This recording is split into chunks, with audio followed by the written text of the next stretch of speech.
So without improvising, the idea is to move away from finding a scale that works over the entire progression. For most guitarists, that's usually a pentatonic scale. For example, if we're playing A minor to a D minor, something like, I don't know,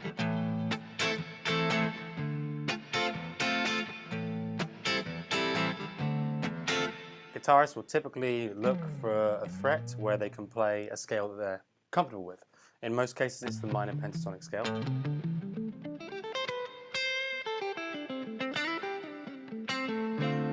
Because this works over both the A minor and the D minor. Even if they go to what we call 5 chord in the key, 1, 4, something like that. Maybe if we're playing in A minor or even a major key, for example, A major, D major to E, you're used to hearing that. People would still find a pentatonic, in this case major pentatonic, or they'd fumble around looking for where they could play the minor pentatonic. Nope. Nope. Ah, there we go, okay. So we want to avoid this process of like just stumbling across something and discovering it. We do this by starting to think about each chord in that progression as its own entity that we want to handle, we want to deal with. So for example, some people say thinking of each chord as its own key. I don't want to confuse you by using that term, so just thinking, okay, I have a minor chord. So it's important that we develop vocabulary for each of these chord qualities. So in the case of a minor, I'm going to play it here. Any voicing of an A minor is absolutely fine. The key is we're playing vocabulary over a minor chord. So using the pentatonic scale, first of all, we can start with the thought that, okay, we're playing from the 1, meaning the root note of that, if we were playing the scale that fits with that. So for example, an A minor chord, we'd have an A minor, a natural minor scale that fits with that, like this. Oh, sorry. Like that. So the first note of that is where people normally stumble and find their pentatonic works.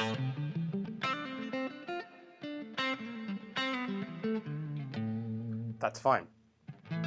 So you've got pentatonic vocabulary on that chord that works based around that chord shape, which is a brilliant way of seeing it as a guitarist.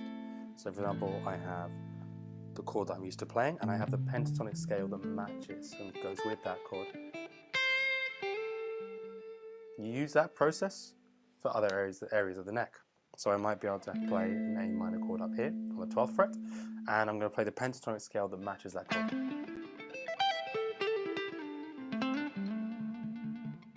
Then, when we get to the next chord of the D minor, we want to treat that chord individually by playing a pentatonic scale that works over that chord. Rather than playing the A minor over both of them, we're now going to switch to a D minor pentatonic. So we'd have A minor to D minor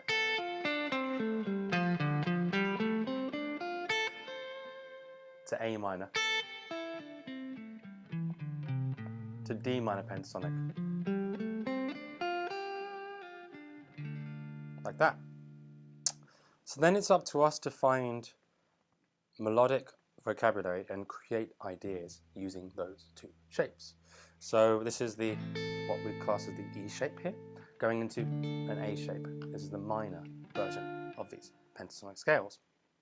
So I might want to take a line that goes down the scale, but rather than just playing it like a practice exercise, like that, it's boring. What we want to do is move into each of these notes within the scale, perhaps from a fret below or a fret above. I'm going to take below. So I'll take fret 4 on the G string here, and I'll slide up a semitone to fret 5.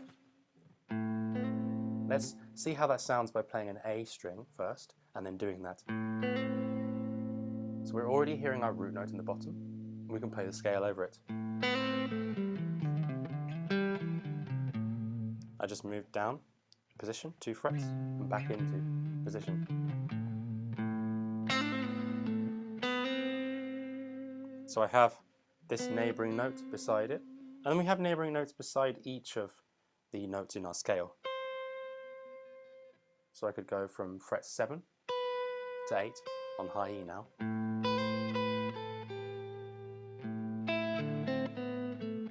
Down the scale. Now there's theoretical reasons as to why this works, but the idea is that I'm creating a vocabulary, first of all my ear, which you're probably used to already doing, using the scale. Then we take this concept to the next chord, so our D minor pentatonic, using neighboring notes.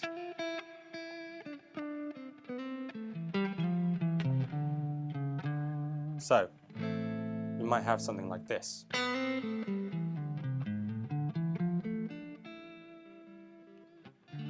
So what I did here was I went from fret 4 on the G string into my E-shaped minor pentatonic scale here, which is in A minor pentatonic, down.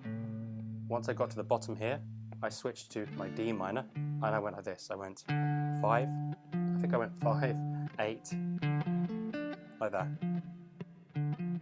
like this, something like that within my shape here.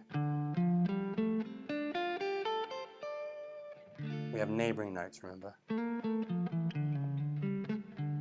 The idea, as long as we resolve, if we come from a neighboring note, one that's not for part of the scale, we don't want to hang on that necessarily. Doesn't sound good. This. It's not a pleasant sound. So we use this as a tone to move in and out.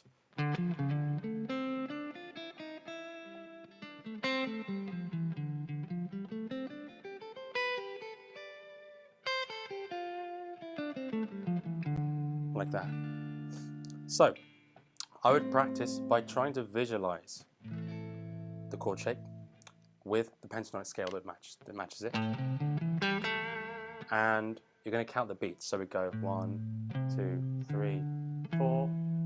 After 4 beats, you need to move to D minor. So you maybe try one chord per bar. 1, 2, 3, 4. 1, 2, 3, 4.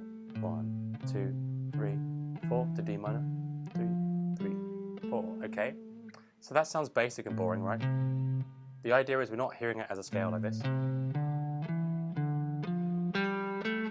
We're thinking about how can we play part of the scale and then move to the next scale. Now, if we take the top half of this, A minor chord here, like 1, 2, 3, 4, going down the scale, I'm then going to go to the nearest note that's part of my D minor chord. In this case, I'm going to go to fret 6 on the B string. So I'd go 1, 2, 3, 4, and I'm going to go up the scale. 1, 2, 3, 4. So 1, 2, 3, 4. 1, 2, 3, 4. Fret 8. So we've got this. 2, 3, 4.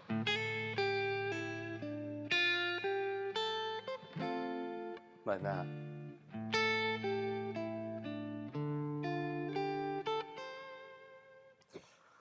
You take this concept through the other shapes that you know on the fretboard. If I take it up to here, we've got E shape here of my A shape of my A minor to an E shape. So I'd go 1, 2, 3, 4, and I'd go down 2 frets to be in this E shape here. So 1, 2, 3, 4. And what I start doing gradually is I start skipping notes within the scale because I don't want to sound repetitive by ascending through the scale in 8ths or 16ths like this. It doesn't sound like I'm phrasing much. That's why I'm using neighboring notes, and I'm also skipping notes within the scale. There's no reason why I shouldn't be able to take a note of my scale like this, for example, and play it further up on the string that I'm currently on. So for example, fret 5 on the B is also fret 9 on the G. So if I was improvising like this, like I just a line maybe in the A minor pentatonic scale, I can move up 2 frets, which I like seeing as a stretch or a movement that allows me to, partnered with skipping some of the notes on the strings, get these really interesting sounds. It's a 4th here, down the 4th. So I can go.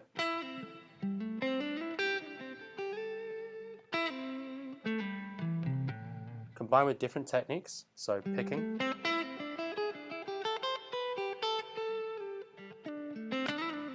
I see that as all A minor vocabulary. I switch to the D minor like this.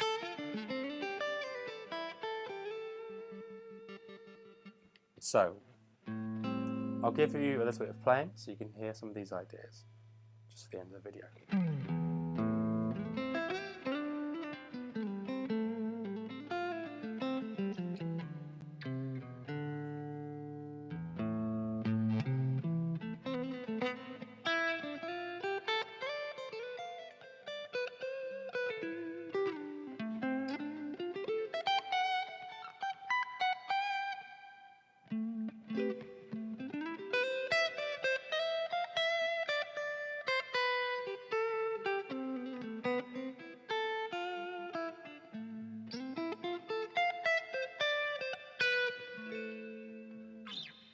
So the sooner you can map out the fretboard with each of these shapes, the sooner you have a roadmap that will allow you to take certain concepts for improvising through the fretboard.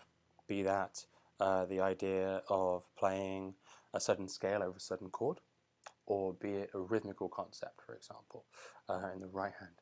You need a roadmap on the fretboard that will allow you to navigate through these shapes.